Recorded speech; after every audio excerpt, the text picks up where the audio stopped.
আনন্দদায়ক, জোরে বলেন। ওইটা অনেক খারাপ মনে হয়। আবার দেখেন অনেক বুড়াদের কাছে যেইটা ভালো মনে হয়, যুবকদের কাছে এর মতো খারাপ কাজ আর কিচ্ছু নাই। যে বিড়ি খায় তার কাছে বিড়ি ভালো লাগে না? কথা বলবেন। যারা ইয়াবা খায়, গাঁজা খায়, তাদের কাছে ওইটা কিন্তু সবচেয়ে ভালো জিনিস মনে হয়। এই যে মাদক আসক্ত আমার যুবক ভাইয়েরা, এরা মনে করে মাদক খাইলে শরীর ভালো থাকে, শরীর চাঙ্গা হয় নাকি? এইটা বুঝেই কিন্তু তারা এইটা সেবন করে। অর্থাৎ তার বুঝে ধরছে বিড়ি, সিগারেট, গাঁজা, ইয়াবা, ফেন্সিডিল এইগুলো খাওয়া খুব ভালো কাজ, এই জন্য সে ওইটা করতেছে। আর যারা এগুলো সেবন করে না তাদের কাছে এটি কি অনেক খারাপ কাজ। এই জন্য মানুষ যদি তার বুদ্ধি থেকে, জ্ঞান থেকে যেই কাজটা অ্যাকসেপ্ট করে, এইটাই যদি ভালো কাজ হইতো, তাহলে একই কাজ কতক্ষণ নিজের কাছে ভালো মনে হইতো, এরপর 1 ঘন্টা পর হয়তো তার কাছে খারাপ মনে হইতো। আর যেই কাজ একই ব্যক্তির কাছে সময়ের আবর্তনে বিবর্তনে খারাপ এবং ভালো হয়, এই জয়ী দুর্বল মানুষ তার এন্টার জিন্দেগিটা যদি সে অতিবাহিত করতে চায় তাদের মেধার দ্বারা, ওই মানুষটা কোনোদিন কল্যাণের রাস্তা পেতে পারে না। এই জন্য মানুষের জ্ঞানের দ্বারা আবিষ্কৃত মত এবং পথ, এইটি আপনার আমার জন্য কল্যাণকর নয়। যে আপনাকে আমাকে সৃষ্টি করছেন তার দেওয়া মত, তার দেওয়া পথ হইল আমাদের জন্য নাজাতের রাস্তা। তো ভাইয়েরা আমার, লম্বা চূড়া আলোচনা নয়, খুব সংক্ষিপ্ত আলোচনা, রাত্র একেবারে কম হয়নি। তবে আমি আপনাদের কাছে এক এক করে জিজ্ঞেস করে কথা বলতে চাই। আমার কথাগুলোর জবাব দিতে কি সমস্যা হবে? বেশি জবাব দেওয়া যাবে? কারা কারা একটু হাত জাগাইতে? আল্লাহুম্মা আমিন। আল্লাহ আমাদের সকলকে কবুল আর মঞ্জুর করুক। ওয়াজ কি শুধু শোনার জন্য না আমলের জন্য? শোনার জন্য যদি শোনেন তাহলে আমলের কোনো পরিবর্তন হবে বলে মনে হয় না। কারণ ওয়াজ শোনার হযরত উলামায়ে কেরাম কি বলবেন, শোনার সাথে সাথে আমরা এগুলারে মোটামুটি পরিমাপ করে ফেলি। মৌলিক ওয়াজ কাকে বলে? ঈমানের ওয়াজ। দ্বিতীয় নম্বর হলো আমলের ওয়াজ। এটা যদি তাফসীল করতে যান, ব্যাখ্যা করতে যান, তাহলে বাদাল ঈমান, আল্লাহ রাসূল বলেন আউয়ালু মা ইউহাসাবু বিল আবদু ইয়াউমাল কিয়ামাতিস সালাহ। কিয়ামতের ময়দানে আমার আল্লাহর আদালতে, আমার মাওলার দরবারে নামাজের হিসাব নেওয়া হবে। তাহলে ঈমানের পরে সবচেয়ে বড় আমলি জিনিস, সেইটার নাম হইল কি? এটা জোরে বলেন। নামাজ। এরপরে পর্যায়ক্রমে রোজা, হজ, যাকাত, পর্দা, হালাল হারামের তমিজ কইরে চলা। আমি যেই কয়টা বললাম আজকের আগে আর কোনোদিন শোনেন এমন কেউ আছেন নাকি? কথা বলেন না। নামাজ কয় ওয়াক্ত ফরজ? 6 ওয়াক্ত না 3 ওয়াক্ত? সবাই আওয়াজ দিয়ে বলেন। রোজা কয় মাস? মাশাআল্লাহ। হজ জীবনে কয়বার ফরজ? যাকাত বছরে কয়বার ফরজ? তা তো সবই জানেন, সব জানা আছে, কিন্তু আমল নাই। আমল সে বনতি হয় জান্নাত ভি দোজখ ভি। আমলের দ্বারাই জান্নাত, কে জান্নাতে যাবে কে জাহান্নামে যাবে এইটাই নির্ধারণ করা হয়। তবে আল্লাহ পাকের রহমত ছাড়া কেউ মালিকের দরবারে, আদালতে, আল্লাহ যেদিন বিচার ইজলাস কায়েম করবেন, আমার মালিকের দয়া ব্যতিরেকে কেউ পরিত্রাণ পাওয়ার কোনো রাস্তা নাই। আল্লাহর হাবিব সাল্লাল্লাহু আলাইহি ওয়াসাল্লাম সাহাবাদেরকে বলেন, সাহাবারা, কিয়ামতের ময়দানে মাওলার রহমত ছাড়া কেউ নাজাত পাবে না। আল্লাহ রাসূল বলেন, আল্লাহ রাসূল যখন বললেন, সাহাবারা বলেন, হুজুর আপনিও? আল্লাহ রাসূল বলেন, হ্যাঁ আমিও। তাহলে দেখেন আবার আল্লাহ কোরআনে বলেন লা তাকনাতু মির রাহমাতিল্লাহ, জোরে গান সুবহানাল্লাহ। মাওলার রহমত থেকে নৈরাশ হওয়া এটাও একটা গুনার কাজ। মালিকের রহমত থেকে নৈরাশ হওয়া যাবে না। কারো জীবনের অর্ধেক শেষ, কিন্তু যারা বুড়ো হয়েছে তারাও মনে করে আমি আরো 200 বছর বাঁচব। কথা বলে না, কেমন একটা ভাব ভিতরে আসে না নাই, আরো 200 বছর। অথচ আবার যদি জিজ্ঞেস করে বর্তমান জমানায় মানুষ কি 200 বছর হায়াত পায়, বলবে না। তাহলে আপনি 200 বছরের আশা করেন কি? আমার একটা আশা ছিলেন 100 বার করছে, তখন আমি জিজ্ঞেস করি যে আপনার শরীরের অবস্থা কি? কেন ভালো। ঔষধ আমার জীবনে একটা ট্যাবলেট আমি খাই নাই। আমার মানুষ পাওয়া যায়, কথা বলে, জীবনে একটা ট্যাবলেট খায় নাই। জিজ্ঞেস করি শরীরে যে তাগত আর কয়দিন থাকতে পারেন মনে করেন? এখনো তো অন্তত 80 বছর হায়াত পাওয়ার সম্ভাবনা আছে। তাহলে দেখেন, মানুষ আমরা সচরাচর লোভী, অর্থের লোভ আছে, হায়াত আরো থাকবে আরো থাকবে, এত সকালে মারা যাবে না, এই লোভ আছে। কথা কথা কথা। অথচ দুনিয়াটা হইল একটা বুড়ি সুন্দরীর মতো। ব্যাপারটা বুঝাইতে মনে হয় পারি নাই। বুড়ি সুন্দরী চেনেন? বুড়া ধোতরা দিয়ে গেছে, চুল পেকে গেছে, চুলে কলপ লাগাইছে, শরীরের চামড়া ঢিলা, চেহারা বিশ্রী। এই চেহারার ভিতরে যখন নাকি মেকআপ পরে, মেকআপ পরিধান করে, বুড়ি সে যুবতীদের মতো যখন 3 পিস পরে, পারফিউম লাগায়, দূরে দাঁড় করে এক যুবককে যদি দেখানো হয় যে তুমি বিবাহ করবা, বলবে হ্যাঁ। কথা বলে না কেন? তার উপরে লেভেল দেখে, তার কাছে মনে হয় সে কি যুবতী। কিন্তু তার চেহারায় পানি দিয়া মেকআপ টেকআপ সব দূর করিয়া আবার যে বুড়ির শাড়ি পরায়, সাদা শাড়ি, এবার তুই বিবাহ করবি? কথা কথা সবাই বলে নাই কি বিবাহ করবে, রাজি হবে? বলবে আমি মারা যাব, তবে বুড়ি নেব না। কথা বলে না। কারণ কি? বুড়ির ভিতরে সৌন্দর্য নাই। ঠিক তদ্রূপ দুনিয়াটার চেহারাটা এভাবে, দুনিয়াটা হইল বুড়ি সুন্দরীর মতো। হাকিকাতান বলতে কিচ্ছু নেই, কিন্তু আমাদের কাছে সুজলা সুফলা উজালা রং বিরঙ্গের দুনিয়া। ওই দেখেন না, অনেক যুবকরা গান শুনে গায় দুনিয়া তোমারে হায় মজা লে লো। নিজেও গান গায়, নিজেও শোনে, কোমরও ডুলায়, এবার দুনিয়ার মজা লয়। দুনিয়ার মতো আর কিচ্ছু নাই। টাকা যা আছে আরো লাগবে, আরো চাই। বিল্ডিং 5টা আছে, আরো 10টা চাই। এই বুড়ি সুন্দরী পিছনে সে কিন্তু পড়ছে। আর যারা দুনিয়াটাকে পরিত্যাগ করছে, দুনিয়ার কপালে লাথি দেয়, দুনিয়া আর পিছনে করে, ও দুনিয়ার পিছনে করে না, পারেই না। এজন্য দুনিয়াটা হইল নশ্বর, ক্ষণিকের।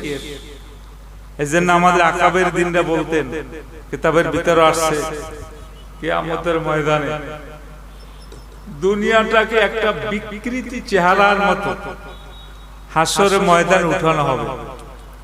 তার কপালে দাগ, পার ঘুরমুড়িয়ার ভিতরে দাগ।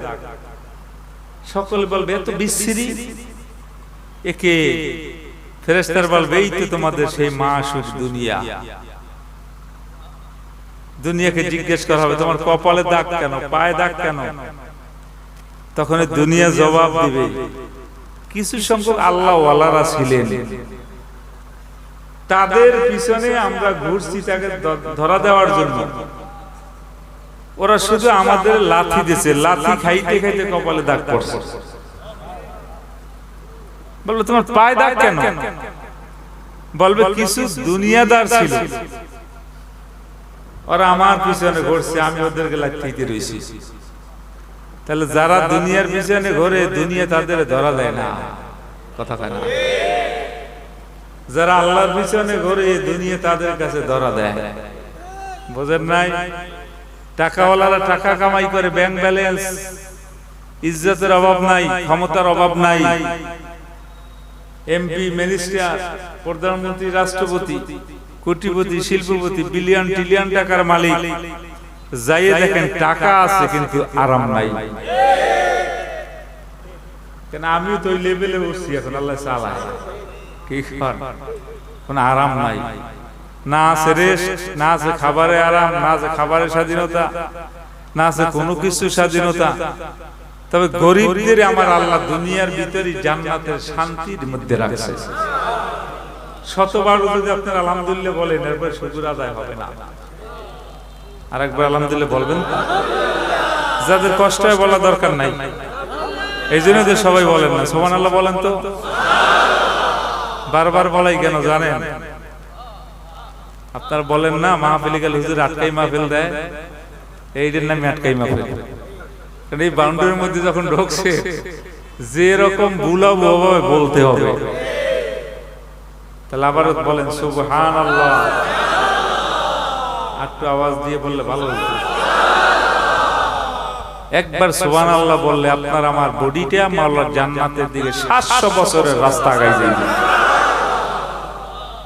আলেম ওলামারা সবাই চায় মাহফিল আসলে বুঝাইয়া, শুনাইয়া, জিকির করাইয়া, ফিকির করাইয়া, তেলাওয়াত শুনাইয়া, মোটামুটি কায়দা করে ধাক্কাই একটু জান্নাতের দিকে নিয়ে রওনা দেয়। কিন্তু আমরা এমন পাবলিক, মাহফিল করতে যাওয়ার পর আবার ধাক্কাই দিয়ে এবার ব্যাগে যাই। কথা কেন? অনেক ফলাফল আছে দেখবেন, এমন আঘাত কান্নাকাটি করে দাঁড়াই থাকে এক জায়গায়, বাবা মা ধরে টান দিয়ে যার দিকে নিয়ে যায়, দৌড় দিয়ে ওই জায়গায় দাঁড়ায়। কথা কেন? দেখছেন নি? আমি দেখছি। আবার বললেন আপনি এরকম করছেন না। তাহলে আমাদের অবস্থাও ঠিক তদ্রূপ। হাফেজ, আলেম, পীর, মাশায়েখ ওয়াজ মাহফিলের ময়দানে নিয়ে আসার পর বুঝাইয়া শুনাইয়া বলে এইটা জান্নাতের রাস্তা, এইটা জাহান্নামের রাস্তা, এইটা করণীয়, এইটা বর্জনীয়, এইটা রাসূলের সুন্নাত, এইটা রাসূলের সুন্নাত না, এইটা মানুষের জন্য মানান আর এইটা বেমানান, এত কিছু বুঝাবার পরেও লাস্টে গিয়ে আমরা বলি যে এত কিছু মানা যায়। আপনারা বলো, আপনারা বলেন না এত কিছু বলা যায়, এত কিছু মানা যায়, তাই না? আবার হয়তো আজকে আমি বলবো যে ভাই নামাজ পড়েন, রোজা রাখেন, হজ করেন, যাকাত দেন। অনেক মনে মনে বলবে হুজুর এমপি হইছে, এখন রামদাস পায় না, কি বলতে পারে না। তবে ভাই আমিও মানুষ, আপনারাও মানুষ, আলেম ওলামা মানুষ, নবী, রাসূল, ওলিয়া, আউলিয়া, গস, কুতুব দুনিয়ার ভিতরে এরাও ছিলেন কাফের, বেঈমান। যেমন ফেরাউন, নমরুদ, হামান, সাদ্দাত, কারুন, আবু জেহেল, উতবা, সাইবা, তারাও মানুষ। আর আল্লাহ ওয়ালারাও মানুষ, তাদের কথাও মানুষ স্মরণ করে। আর জনাবে রাসূল কারীম সাল্লাল্লাহু আলাইহি ওয়াসাল্লামের কথাও মানুষ স্মরণ করে। আবু জেহেলের কথাও স্মরণ করে, আল্লাহর রাসূলের কথাও স্মরণ করে। আল্লাহর রাসূলের নাম শোনার সাথে সাথে দুরূদ পড়া ওয়াজিব হয়ে যায়। আর আবু জেহেলের নাম শুনলে কথা কানা শ্রদ্ধা পরে কেউ স্মরণ করে, জোরে কান, ঘৃণা পরে স্মরণ করে। আল্লাহর পরে তামাম দুনিয়ার ভিতরে যেই নামটা বেশি স্মরণ করা হয় সেই নামটাই হলো মুহাম্মদ।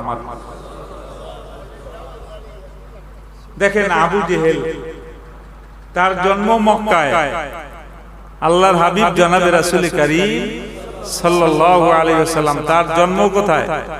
মক্কায়। আবু জেহেলের বাড়ি বাইতুল্লাহর একেবারে নিয়ারেস্ট, আল্লাহর হাবিবের বাড়ি থেকেও আল্লাহর হাবিব এবং আবু জেহেলের বাড়ি একেবারে কাছাকাছি। দেখেন এই আল্লাহর হাবিব সাল্লাল্লাহু আলাইহি ওয়াসাল্লামের নাম শোনার সাথে সাথে এন্টার দুনিয়ার সব মানুষ দুরূদ পড়ে। প্রত্যেকটা মুসলমান, অন্তত বাংলাদেশী মুসলমানদের নামের শুরুতে মুহাম্মদ আছে না নাই? কথা বলে না। এই মুহাম্মদ কোন মুহাম্মদ? কথা কেন? আপনার আমার নবীর নামটা আপনার আমার নামের সূচনায় শুরুতে জনাবে রাসূল করিম সাল্লাল্লাহু আলাইহি ওয়াসাল্লামের নাম আপনার আমার নামের শুরুতে সবাই এটা মনে করি, এটা না বললে মনে হয় যেন নামটা একটা বেমানান হয়ে গেছে। কথা বলা অনেকে আছে যদি বলে এই তোমার নাম কি? জহিরুল। মোহাম্মদ বলতে পারো না? কি বলে না? বলে না মোহাম্মদ বলতে পারো না? তাকে মনে হয় যেন একটা শূন্যতা শূন্যতা ভাব।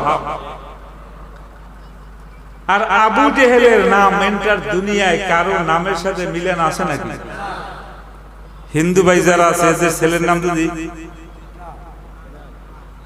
আবু জেহেল রাখেন মানবে, ইহুদি সন্তানের নাম আবু জেহেল, কথা বললেন ফেরাউন, নমরুদ, আমার দ্বারা আসছেন বড় আদর করে শোক করে আমি যদি বলি আপনার ছেলের নাম রাখেন মোহাম্মদ ফেরাউন, কথা কেউ রাখবে?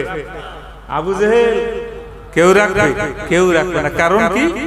আল্লাহ এবং তার রাসূলের বিরোধিতা করার কারণে আবু জেহেলের শরীরের উপরে গজব পড়ছে, নামের উপরে গজব পড়ছে। শুধু তাই না, বাড়ির উপরে গজব পড়ছে। এই জন্য হজে গেলে আর কারো বাড়ি তালাশ করুক চাই না করুক, সবাই তালাশ করে আবু জেহেলের বাড়িটা কই। ভুল বলছি নাকি? কথা বলে না। আমি কাফেলা নিয়ে গেছি, এখন সবাই বলে যে হুজুর আবু জেহেলের বাড়ি কি? আমি এত বাড়ি তুই হের বাড়ি তালাশ করেন। সবাই চায় আবু জেহেলের বাড়ি যাবে, কিছু খাজনা রাখতে হবে। কথা বলে না, বোঝেন না মনে হয়? কি রাখতে আসবে?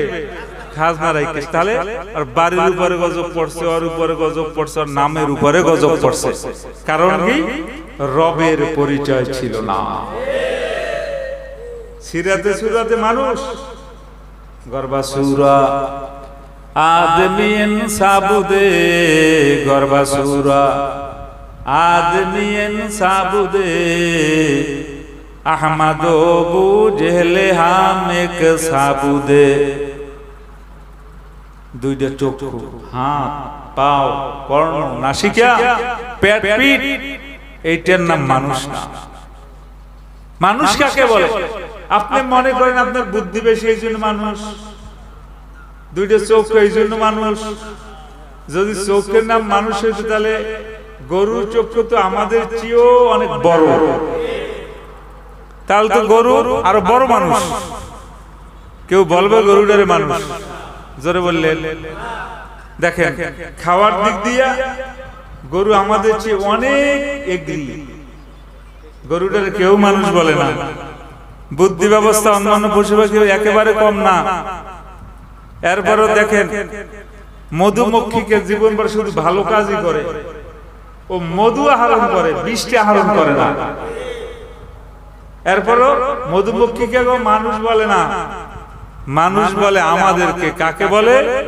যার ভিতরে মালিকের, স্রষ্টার, রবের, খালেকের, আল্লাহর পরিচয় আছে, তার নাম মানুষ।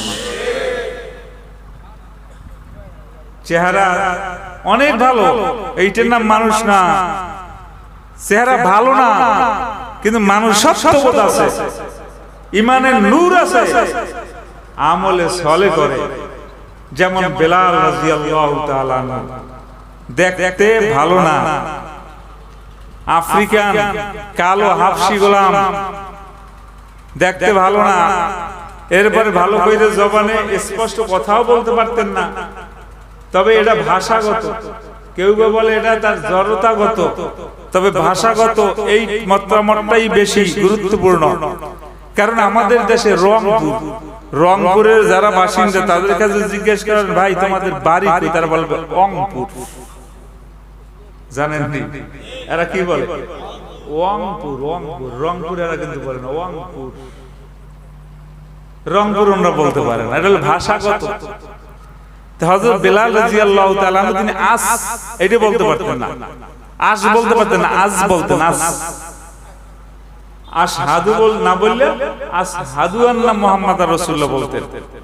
মুয়াজ্জিনগিরি থেকে বরখাস্ত। তিনি মসজিদে নববী ছাইরে যান নাই, মালিকের দরবারে রোনা জারি করছে, আমার আল্লাহ বেলাল রাদিয়াল্লাহু তাআলা আনহুর ফরিয়াদ কবুল করে নিয়েছে। তাহলে সিরাতে সুরাতে মানুষ হলে এটার নাম মানুষ না। যার ভিতরে নাকি আমার মাওলার পরিচয় আছে তার নাম হইল মানুষ। এই জায়গার ভিতরে যারা আছেন, যে যেই অবস্থায় আছেন, বুড়া বলেন, যুবক বলেন, আলেম বলেন, গায়রে আলেম বলেন, আমি আপনাদের কাছে জানবার চাই বাজান, আমরা মানুষ হইতে চাই নাকি? চাই সবাই।